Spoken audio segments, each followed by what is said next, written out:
बोलो जयकारा बोल मेरे श्री गुरु महाराज की जय, साचे दरबार की जय। प्राचीन काल में याज्ञवल्क्य जी उच्च कोटि के ज्ञानी एवं तपस्वी थे। साधु वेश धारण करने से पूर्व उनका करोड़ों का व्यवसाय था। बड़े बड़े नगरों में उनके नाम की साख थी। सैकड़ों की संख्या में भृत्य अथवा सेवक उनकी सेवा के लिए उपस्थित रहा करते थे। भोग ऐश्वर्य का बाहुल्य था। तात्पर्य यह है कि किसी बात का भी कोई अभाव नहीं था। एक महात्मा के सत्संग के परिणाम स्वरूप उनके चित्त में जगत के प्रति वैराग्य का अंकुर फूटा। जीवन की कटु अनुभूतियों द्वारा भी उन्हें यही शिक्षा प्राप्त हुई थी कि जगत में सार कुछ नहीं है और ना ही सांसारिक भोग ऐश्वर्य में मानसिक शांति तथा आत्मसंतुष्टि का नाम है। अतः गुरुमुखों, उन्होंने जगत को त्याग कर परिव्राजक होने तथा भजन भक्ति में मन लगाने की ठानी।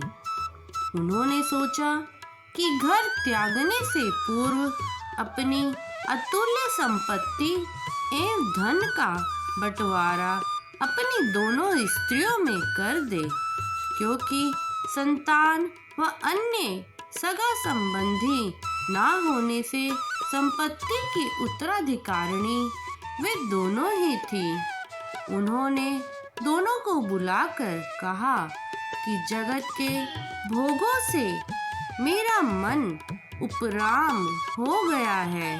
मैंने अनुभव किया है कि सांसारिक ऐश्वर्य वैभव आदि में मानसिक शांति की उपलब्धि असंभव है। अतः मन शांति की खोज में वन गमन करने का मैंने संकल्प किया है। अब मैं संतों की सेवा और भजन भक्ति के द्वारा शाश्वत सुख की प्राप्ति करना चाहता हूँ।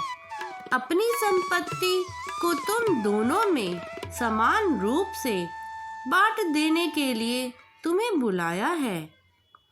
कात्यायनी तो तुरंत संपत्ति का अपना भाग लेने को तैयार हो गई, परंतु मैत्रेयी पति के मुख से धन विभाजन की बात सुनकर कहने लगी, चाहे दे दे आप कुल दुनिया की भी दौलत मुझे, बख्श दे चाहे दो जहां की सल्तनत सर्वत मुझे। इससे क्या मैं अमर पद को ऐ प्रभु पा जाऊंगी, या कि शाश्वत शांति और आनंद इससे पाऊंगी। शोक और संताप से, सुख दुख से, हर्ष और शोक से क्या यह दौलत और बढ़ाए देगी छुटकारा मुझे। जन्मने मरने का चक्कर इससे क्या मिट जाएगा, और अशांति चित्त की इससे दूर हो जाएगी क्या। मैत्रेयी के इस गहन गंभीर प्रश्न के उत्तर में मुनि याज्ञवल्क्य जी ने कहा, है असंभव यह कि मन को शांति दौलत से मिले, या अमर पद अथवा परम आनंद भी हाथ आ सके। हाँ, यह है संभव कि धनवानों में गणना हो तेरी, भोग और वैभव से हो भरपूर तेरी जिंदगी, परम आनंद और सुख की हो तुझे गर आरज़ू, अथवा हो अमरत्व को पाने की तुझको जुस्तजू, तो समझ ले वह फकत है कामना के त्याग में, और मालिक के चरण कमलों के दृढ़ अनुराग में। यह उत्तर सुनकर मैत्रेयी बोली, ऐसी दौलत और सर्वत्र फिर भला किस काम की हो सके, जिससे न हासिल मुझको राहत नाम की। यह मुझे हरगिज नहीं दरकार, बस ए नामदार, इसके बदले मुझको दीजिए चीज हो जो पायदार। नाम का उपदेश दीजिए, बंदगी सिखलाइए, बंदा परवर मुझको अमृत भजन का पिलवाइए।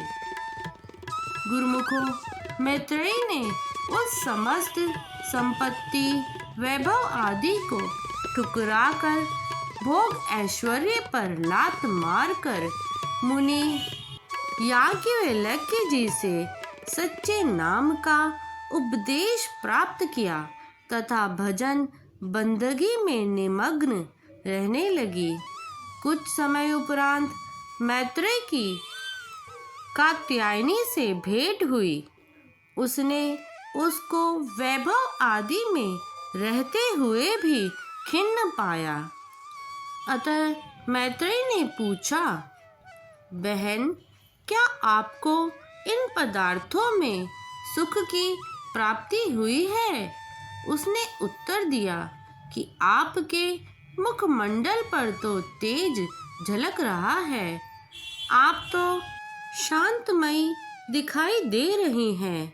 इसके विपरीत मेरे हृदय में तो दुख, अशांति की अधिकाधिक ज्वाला धधक रही है। हर समय मन में चिंता निमग्न रहता है। अब आप ही मुझे मन शांति का कोई उपाय बतलाइए। तब मैत्रेयी ने कहा, प्रिय, इस मायावी भोग पदार्थों में ना तो किसी को सुख मिला है और ना ही मिलेगा। यदि इन पदार्थों में सुख होता तो हमारे स्वामी इतनी संपदा को छोड़कर भजन सुमिरन के लिए वन में ना जाते। अतः आओ, आप भी मुनि जी से दीक्षा लो और मानसिक शांति प्राप्त करो। उसके सदुपदेश को मानकर कात्यायनी ने मुनि जी से नाम दीक्षा ली और भजन बंदगी करने लगी। कात्यायनी ने भी शेष जीवन भजन भक्ति में निमग्न होकर सरल जीवन व्यतीत किया तथा परम पद की प्राप्ति की। संतों, ऋषियों, मुनियों के जीवन का अध्ययन करने से विदित होता है गुरुमुखों कि वास्तविक सुख, सच्ची शांति प्रभु की भजन बंदगी करने में ही निहित है। संसार के सुख भोग तो अधिकाधिक दुख सागर के भंवर में डालने वाले हैं। जिसके हृदय में माया की एक इच्छा ने जन्म ले लिया और वह उसी की पूर्ति में संलग्न हो गया, तो समझो एक इच्छा के बीज से अनेकों इच्छाएं पैदा हो गईं। इस प्रकार इन इच्छाओं को पूरा करने में उसका सारा जीवन व्यतीत हो गया। ना तो उसको इस जीवन में ही सुख शांति मिली और ना ही इच्छाएं ही पूर्ण हुई। इसीलिए गुरुमुखों, सत्पुरुषों ने फरमाया है कि आशा करता जग मुआ, आशा मरे न जाई।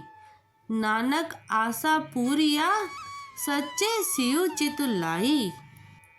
तात्पर्य यह है गुरुमुखों कि मानव जीवन की सफलता तथा मानव का ध्येय यही है कि सत्पुरुषों के वचन अनुसार जीवन यापन करें, इच्छाओं की अग्नि को प्रचंड ना करें, सच्चे नाम में दिल लगाए। जब प्रभु भक्ति की एक आशा दिल में स्थान पा लेती है तो सब कामनाएं स्वतः पूर्ण हो जाती हैं। अर्थात किसी चीज की इच्छा ही मन में नहीं रहती, केवल एक इच्छा प्रभु मिलन की शेष रह जाती है, जो कि मनुष्य जीवन के लक्ष्य का पूरक है। बोलो जयकारा बोल मेरे श्री गुरु महाराज की जय, साचे दरबार की जय।